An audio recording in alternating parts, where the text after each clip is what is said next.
ఒకటి కాంగ్రెస్ నాయకులు, మంత్రులు విపక్షాలను ఎదుర్కోవడం లేదు ఎందుకంటే మీరు ఇట్లా అన్నారు. అదేమిటో కొంచెం క్లియర్‌గా చెప్పండి. సార్ ఒకటి సార్ ఎమ్మెల్యేలు దోపిడీ చేస్తుండనేది ఆయన రిపోర్ట్‌లో చెప్పాడు. ఫస్ట్ ఎమ్మెల్యే హైకమాండ్ కూడా మొన్న ఢిల్లీకి పిలిచి మంత్రులు వార్నింగ్ ఇచ్చింది. ఇలా 8% అనేది 10% అనేది ఓపెన్. 8 to 10 బిల్లులు పెండింగ్ ఉన్నాయి. కాలేజీలే కావచ్చు, కాంట్రాక్టే కావచ్చు, ఏదైనా కావచ్చు తీసుకుంటుంది. ఓపెన్ అండి. బీఆర్ఎస్‌లో తీసుకోలేదు. ఎవరు అనేది బీఆర్ఎస్ హయాంలో బీఆర్ఎస్ సార్ బిల్లులు శాంక్షన్ తీసుకోలేదు. ఇప్పుడు పెండింగ్ బిల్లులు అయ్యి వచ్చే బిల్లు కాలేజీ తీసుకుంటుంది. వాళ్ళు కూడా మేఘా దగ్గర 6% తీసుకున్నారు. పెద్దోళ్ళ దగ్గర పెద్ద పెద్ద ఫార్మా కంపెనీల దగ్గర తీసుకున్నారు. అరే 2 కోట్లు 3 కోట్లు ఉన్న కాలేజీ వాళ్ళు అమ్ముకునే పరిస్థితి ఉంటే వాళ్ళ దగ్గర తీసుకుంటే ఏంటండి? ఒక కాంట్రాక్టర్ అప్పులు తెచ్చిండు ₹3 ₹4 అతని దగ్గర నువ్వు 8 to 10% తీసుకుంటే వాడు ఏం కావాలి? ఆరిపోతారు కదా సార్. అన్యాయం కదా సార్. ఒక శాసనసభ్యుడు అమెరికాలో ఏడ్చుకుంటూ చెప్పింది సార్. టైమ్స్ స్క్వేర్ అంటే న్యూయార్క్ తెలుసు కదా. రాత్రి అంతా 3 గంటలు కళ్ళకు నీళ్ళు తెచ్చుకుంటూ ప్రజెంట్ సిట్టింగ్ ఎమ్మెల్యే అధికార పార్టీ నా నియోజకవర్గంలో ఒక మండలంలో ఒక బిల్ శాంక్షన్ అయింది. అతను నాకు పార్టీ వాడే కానీ నాకు హోల్ హార్టెడ్గా చేయలేదు. అతను చెప్పిన బిల్లులు ఎన్ని కోట్లు చెప్పలేదు, అయిపోయినాయి. 8% ఏం కానీ నాకు మండల్ మెజార్టీ వచ్చింది. 4-5 మండలాలు అతనికి ఫలానా మండలంలో నాకు మెజార్టీ వచ్చిందన్న అంటే ఇవ్వలేను. మొన్న ఒక 7 నెలల తర్వాత కలిసింది. ఇది జూన్లో. ఎక్కడ? అమెరికాలో న్యూయార్క్లో మ్యారియట్ హోటల్లో ఉన్నాం. టైమ్స్ స్క్వేర్లో ఉన్నాం. ఫోటోలు చూపెడతారు. రాత్రి 3 గంటల ఐస్ క్రీమ్ తినుకుంటా మాట్లాడుకుంటాం. కండ్లకు నీళ్ళు తెచ్చుకుంటూ మొదటిసారి ఎమ్మెల్యే హానెస్ట్ గై. పార్టీ కోసం ఖర్చు పెట్టినోడు, మీటింగ్ల కోసం ఖర్చు పెట్టిండు. బట్టి గారిది కూడా పెద్ద సభ పెట్టిండు అక్కడ. ఇప్పటికేదైతుందో ₹1 అవినీతి చేసే వ్యక్తి కాదు. ఏఐసిసి కూడా వేణుగోపాల్ గారు అడిగితే కేరళ ఏదో ఇండ్లు కమిటీ అయినా అంటే ఆ ఇండ్లకు కూడా ఏదైతుందో ఎవరో చనిపోయిన అనుకోండి రెడ్డి, అటువంటి వాటి కూడా ఏఐసికి పిలిపిస్తే అఫీషియల్గా వైట్ మనీ ఇచ్చినవాడు. తన సంపాదన వైట్ మనీ సార్. జీరో అందరి దగ్గర ఉంటుంది. వైట్ మనీ ఏఐసికి బాధ్యత ఇచ్చినవాడు. నాకు మంచి మిత్రుడు, కొడుకు లెక్క. ఇట్లా చెప్పాలంటే నా దగ్గర ఇన్ఫర్మేషన్ ఉంది. నేను ఎందుకంటే వాళ్ళకి అవకాశం ఇస్తున్నాను సార్. మీరు రాష్ట్ర కాంగ్రెస్కు ఎంతకాలం అవకాశం ఇస్తారు? అతను ఎప్పుడు క్వశ్చన్ చేస్తారు? నేను అవకాశం ఇచ్చేటోని సార్. నేను ఒక మామూలు ఓటర్. మీ దగ్గర చాలా సమాచారం ఉంది. అయితే ఇది పతాక స్థాయికి పోయింది. ఇప్పుడే పీపుల్లో వ్యతిరేకత ఉంది. వాళ్ళు కౌంటర్ చేస్తున్నారు. వాళ్ళు చేసిన అన్యాయాలను, సంపాదించిన వేల కోట్ల అప్పాయలు ఏదైతుందో నా దగ్గర ఉన్నాయి. వాళ్ళందరికీ నాయకులకు ఇచ్చిన దాన్ని ఎక్స్పోజ్ చేయడం లేదు. ఆయన దీక్షను ఎక్స్పోజ్ చేయడం లేదు. వాళ్ళ ప్రాపర్టీస్ లిస్ట్ ఇచ్చాను నేను పెద్ద నాయకులకు. చెప్పడం లేదు. ఎందుకు చెప్పడం లేదంటే వీళ్ళే బయట పెడుతున్నాము, వీళ్ళు వెనక పడుతున్నాము. వీళ్ళు సంపాదించే దాని మీద డైరెక్ట్ అంతే కదా. నువ్వు వాళ్ళని అటాక్ చేస్తే నువ్వు ఇప్పుడు కేటీఆర్ ప్రాపర్టీ బయట పెట్టిండ్రు, కవిత పెట్టిండ్రు, హరీష్ బయట పెట్టిండ్రు, సంతోషి బయట పెట్టిండ్రు, ఆ ఎమ్మెల్యే పెట్టిండ్రు.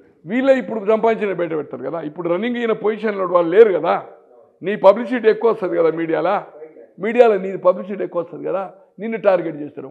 అది కావచ్చు. ఏది ఏమైనా వాళ్ళు ప్రజా వ్యతిరేక కార్యక్రమం చేసిండ్రు. పచ్చి వేల కోట్ల అవినీతి చేసిండ్రు. 100 కోట్లు సంపాదించారు. ఫుట్పాత్ గాన్లు ప్యాలెస్లు కట్టుకున్నారు, లిఫ్ట్లు పెట్టుకున్నారు. 2 ఇళ్ళు ఉంటే 2 ఇండ్లు బ్రహ్మాండమైన ఇల్లు. అంటే రెండో ఇల్లు ఉంటుంది కదా, తెలుసు కదా మీకు. దేవతలకు ఉన్నది కదా. మనకు హిందూ చట్టం లేదు కానీ ముస్లిం చట్టం ఉంది కదా. సో ఇవన్నీ డాటా ఉంది. నేను కూడా చాలామందికి ఇచ్చిన పేర్లు చెప్పదలుచుకోలేదు. నేను మ్యాక్సిమం చెప్పాను అనుకోండి. ఇదివరకు చెప్పినా ఇప్పటికి చెప్తున్నాను. ఏది ఏమైనా ఈ ప్రభుత్వం మీద నెగటివ్ ఉంది. కానీ ఎన్నికలు అనేది ఇంకా 3 సంవత్సరాలు 9 నెలలు. స్థానిక సంస్థల ఎన్నికల్లో దీని ప్రభావం ఉండదు. ఎప్పుడు కానీ అధికారం ఏదైతే స్థానిక సంస్థల ఎన్నికల్లో అధికార పార్టీకే మోర్ దెన్ 70% విక్టరీ ఉంటుంది. మున్సిపాలిటీ కావచ్చు, పంచాయతీ కావచ్చు. గతంలో మనం తమిళనాడులో చూసాము. జయలలిత పోటీ చేయలేదు. తర్వాత ఆమె సీఎం అయి కరుణానిధి గారు ముఖ్యమంత్రిగా ఆయన ఒక్కడే గెలిచి మొత్తం 233 స్థానాలు విజయకాంత్తో కలిసి జయలలితకు వచ్చినాయి. ఓన్లీ కరుణానిధి. అట్లే ములాయం సింగ్, అఖిలేష్ చీఫ్ మినిస్టర్ యూపీలో ఉంటే మాయావతి బైకాట్ చేసింది. తర్వాత చీఫ్ మినిస్టర్ అబ్సల్యూట్ 300 పైన వచ్చినాయి. అంత సీట్లు ఎప్పుడు రాలే. 4 సార్లు ముఖ్యమంత్రి ఉంటే ఎవరికి? మాయావతి గారికి. అప్పుడు బ్రాహ్మణులకు 42-46 సీట్లు ఇచ్చింది. అలాగే 87 వరకు స్వాతంత్రం వచ్చిన తర్వాత పంచాయతీరాజ్ చట్టం వచ్చిన తర్వాత బలైన వర్గాలకు దళితులకు గిరిజనులకే రిజర్వేషన్, సర్పంచ్ కానీ సమితి ప్రెసిడెంట్ కానీ తర్వాత మున్సిపాలిటీ అయితే లేదు, జిల్లా పరిషత్తు ఉండే కావచ్చు ఒకటి ఉంటే, ఒక వార్డు మెంబర్ కానీ సర్పంచ్ కానీ సమితి ప్రెసిడెంట్ కానీ జిల్లా పరిషత్ కానీ బీసీలకు అవకాశం లేదు.